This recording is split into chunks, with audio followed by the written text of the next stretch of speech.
assume is the most major threat on the world stage? Anybody, just call it out. You don't have to raise your hand. Definitely Russia. Definitely Russia. That's confident. I like it. Who says Russia? Anybody agree with her? Hands? Okay, great. Who else? China. Stop yelling at me, but China is a good answer. Anybody? Who else? China? North Korea? North Korea. Any North Korea takers? And Venezuela? Anybody? No? Oh, yeah.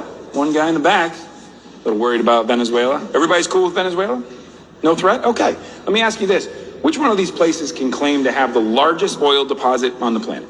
More than Saudi? More than Iran? Wow. Okay, what about things like gold? More than all the mines in Africa combined? The fact is that Venezuela is arguably the single greatest resource of oil and minerals on the planet. So, why is this country in the midst of one of the greatest humanitarian crises in modern history? Let's meet President Nicolas Reyes. After rising to power on a wave of nationalist pride, in a mere 6 years, this guy has crippled the national economy by half. He has raised the poverty rate by almost 400%. Luckily for the rest of us, he's up for re-election. So, who's running against him? This is Gloria Benalde. Now, Gloria is a history professor turned activist. She's running against him on a social justice platform and on the strength of, in my humble opinion, just not being an asshole. Analyst predictions, as of today, have the chances of Venezuela's total economic collapse at 87%. On the news, they'll call it a crisis. But on the world stage, they'll call it a failed state.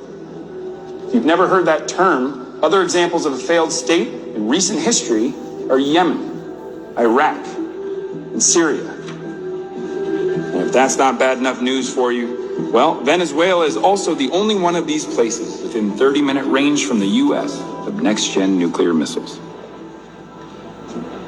You will not hear about any of this on the news because the biggest players on the world stage do not want you to. To them, unstable governments are nothing more than the greatest of opportunities. So, Russia, China, can never be the most major threat until countries like Venezuela leave the door open to our very own backyard.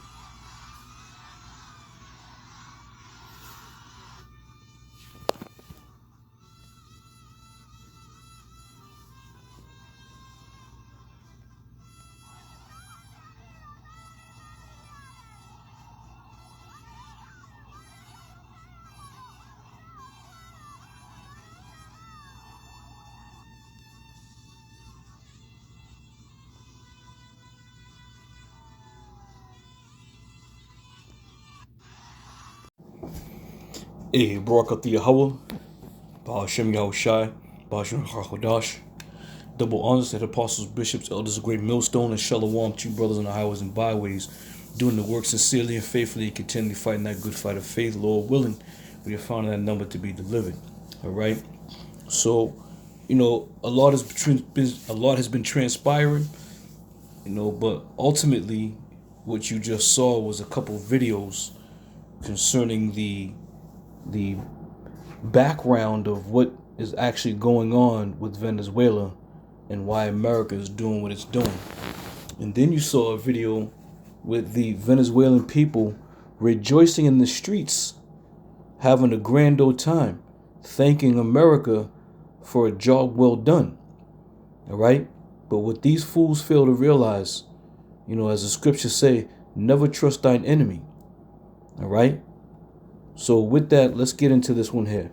Jeremiah 50:23, it says, how is the hammer of the whole earth cut asunder and broken? How has Babylon become a desolation among the nations? All right. So what I want to focus on is this first line here. How is the hammer of the whole earth cut asunder? Now, America is known as that hammer. Even so much so to the point where they have named certain operations, concerning it being the hammer.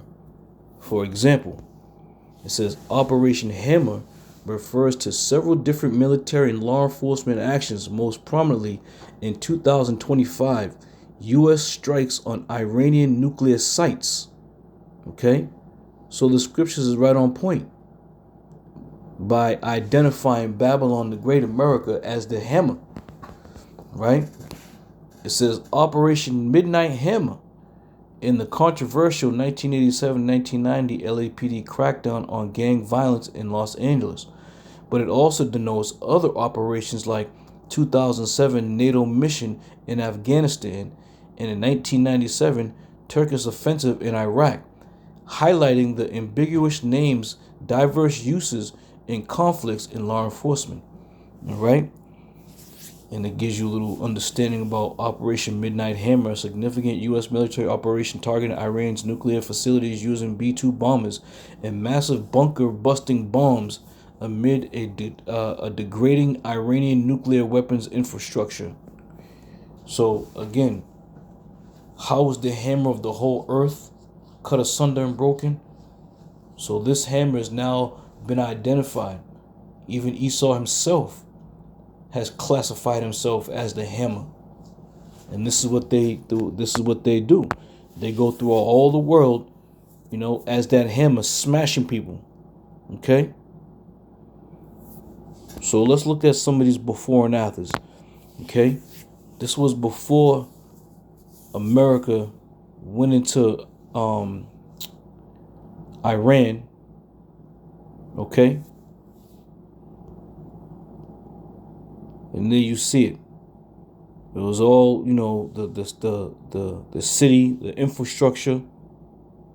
Okay?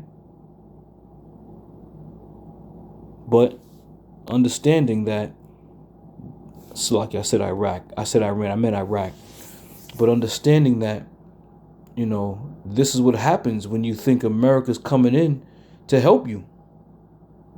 All right? Venezuela, you're going to find out, man. Now there could be a slight difference though, because between China and Russia, there's a lot of interest there. So no matter how you break this down, there's going to be some heated exchange with munitions. All right? But when America gets involved, this is what happens. Okay? So let's go from there. Let's go from Iraq to Libya. Okay? This is Libya on the left side, thriving city. And after America has, sunk its claws in, desolation and destruction. All right? This is what happens when America gets involved. And these Venezuelans, you need to understand. They're not, listen, these devils ain't out to help you and to make you bounce back and to give you a better life. All right? They're going to strip you of your resources and treat you like dogs.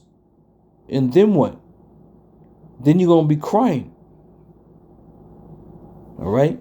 You should have known better, just by what they've done with these elections.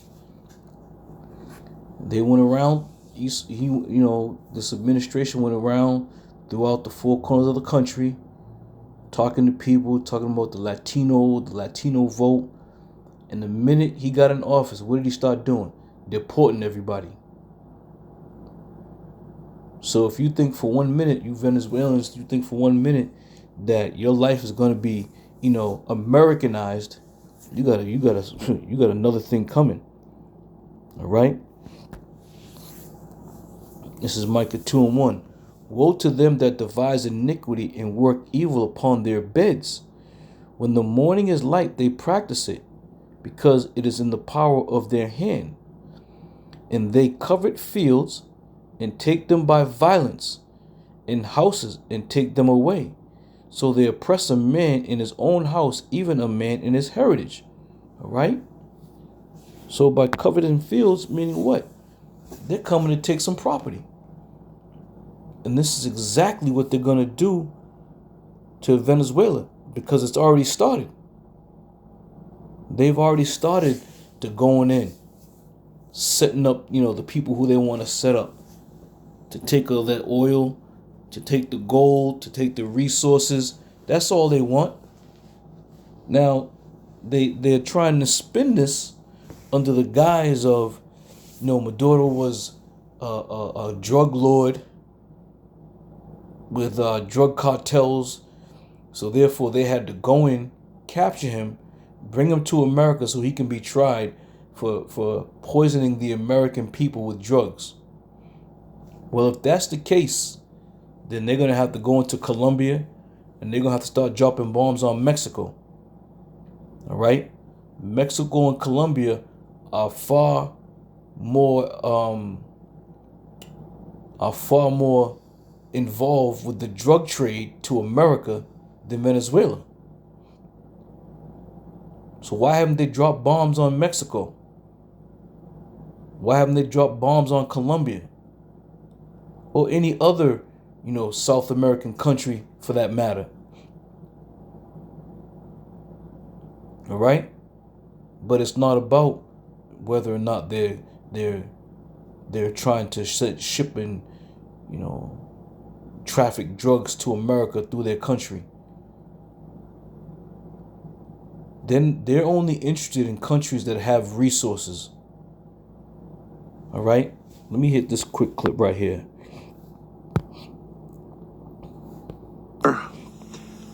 Ready to stage a second and much larger attack if we need to do so. So we were prepared to do a second wave, and we are.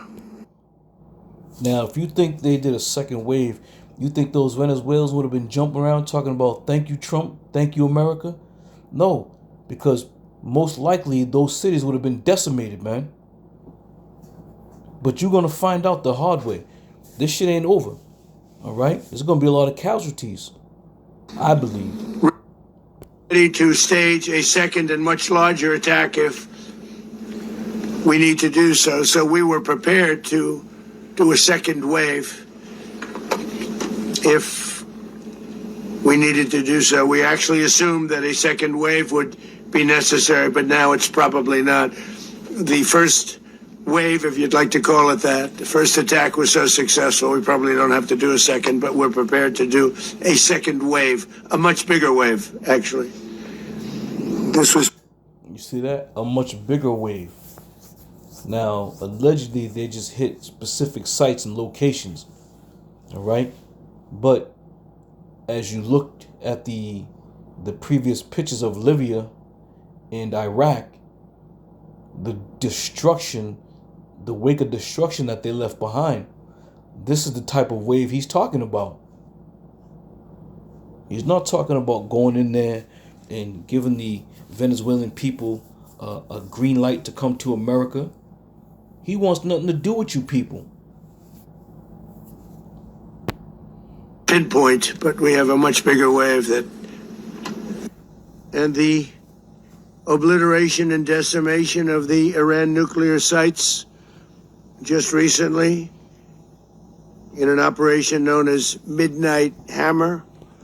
Oh, there he goes. As he said, Operation Midnight Hammer. How is the hammer of the whole earth cut asunder and broken? So ultimately, this is what's going to happen to America. Babylon the Great is going to be cut asunder and broken by thermonuclear destruction.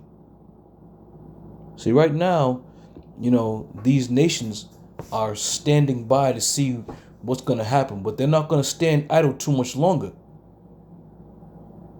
And this is why it speaks about the hammer being cut asunder and broken. All right, but you see how they identify themselves as the hammer.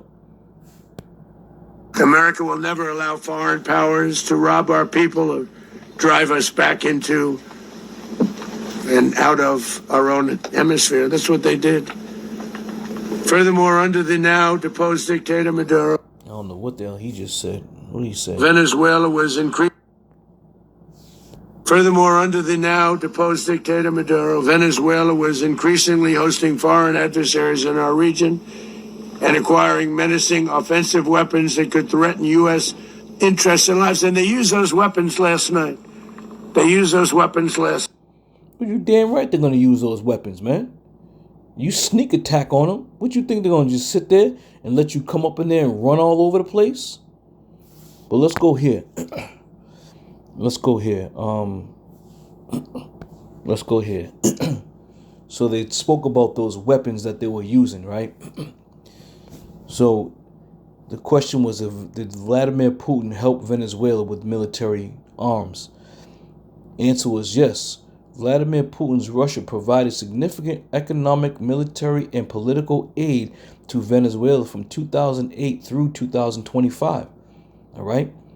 So Russia and Venezuela have been in close contact with each other for the past 17 years. All right? It says, acting as a crucial lifeline for Maduro regime amidst severe economic and political crisis, offering loans, arms, energy, investments, and diplomatic backing against U.S. pressure. Okay? So U.S. has been trying to get into Venezuela for a very long time. It says this support admit to counter U.S. influence, secure energy access, and demonstrate Russia's global power involving substantial arms sales, energy deals, and political alignment against Western opposition. All right? And this is why, you see Kim Jong-un, Vladimir Putin telling America to release Maduro back to, his own country. All right? So Russia is right there, ready to go hands on. So one would say, well, why would America put themselves in this position? Well, first and foremost, there's a lot of pride that America exhibits when it comes to military, might, if you will. But ultimately, it boils down to Proverbs 21:1. It says, the king's heart is in the hand of the Lord, and as the rivers of water, he turneth it whithersoever he will. All right? So these so-called kings of the earth, they're being controlled by Yahweh Bashem Yahweh Shai. So don't think for 1 minute that these kings of the earth, these leaders, are just doing what they want because they feel like it. All right? As the scripture says in Proverbs 20:24, man's goings are of the Lord. How then can a man understand his own way? All right? So it's very simple. Proverbs 20:24 says, man's goings are of the Lord. How can a man then understand his own way? All right? Because it's the Spirit of the Lord that enters into the man. And then the Lord puts them thoughts in the man's mindset to drive him to do exactly what he's been commanded or programmed to do. You see? But it's not of Donald Trump to be under his own willpower to get this thing going. Let's listen a little bit more. Last night, potentially in league with the cartels operating along our border. All of these actions were in gross violation. And now you can understand why they were going after all these so-called, boats, shooting these boats out of the water. All right? What they had to do, they had to support their narrative. In the thought that you're going to go into a country, grab the president, bring him back to this country to try him in a court of law. As if they just picked up some cats off the street somewhere, bringing them to court. That's what you call pride at its finest, man. And they were praising their military, praising all this action, praising all this. Again, you're a coward. Anybody that has to sneak up on somebody, you're a coward. Of the core principles of American foreign policy, dating back more than 2 centuries, and not anymore. All the way back, it dated to the Monroe Doctrines, And the Monroe Doctrine is a big deal, but we've superseded it by a lot, by a real lot. They now call it the Donroe Document. I don't know. It's Monroe Doctrine. We sort of forgot about it. It was very important, but we forgot about it. We don't forget about it anymore. He don't know what the hell. He's just reading. He's reading off the script, and he's just reading. He don't know what the hell any of that's about, man. He really doesn't. All right, let me hold it right there. Let me cue something up. Now, this was a clip sent to me by Elder Bishop Ainat. The way this ton of cocaine got here, according to what the worth hundreds of millions, is smuggled into the United States. Sound familiar? Not the way this ton of cocaine got here. According to what the former head of the Drug Enforcement Administration told Mike Wallace, this drug shipment got here courtesy of what he calls drug trafficking by the CIA in partnership with the Venezuelan National Guard. Let me understand what you're saying. A ton of cocaine was smuggled into the United States of America by the Venezuelan National Guard? Well, in cooperation with the CIA? That's exactly what appears to have happened. Until last month, Judge Robert Bonner was the head of the Drug Enforcement Administration, the DEA. And Judge Bonner explained to us that only the head of the DEA is authorized to approve the transportation of any illegal narcotics like cocaine into this country, even if the CIA is bringing it in. Let me put it this way, Mike. If this has not been approved by DEA or an appropriate law enforcement authority in the United States, then it's illegal. It's called drug trafficking. It's called drug smuggling. So what you're saying, in effect, is the CIA broke the law. Simple as that. I don't think there's any other way you can rationalize around it. Back in the 1980s, the CIA was mandated by then-President Reagan to develop intelligence on the Colombian drug cartels. And so the CIA, with Venezuela's Guardia Nacional, or National Guard, set up an undercover operation, a drug smuggling operation in Venezuela that could handle the transshipment of the Colombian cartel's cocaine on its way to market. Annabelle Grimm was a DEA agent with 18 years experience when she was made agent.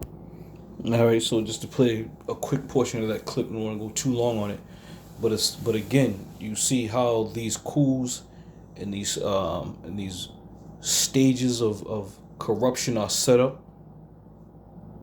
You know, we're at that time where these nations, as the scripture says, these nations are going to be mad because of the things that America has been doing and done. All right, so it's just a matter of time before we start to see some more, rockets flying, bombs dropping. Be ready and be prepared, for the time is definitely short. All right, so with that, I'm going to end it there. Lord, when I'm going to see you on another one, I'm going to say shalom.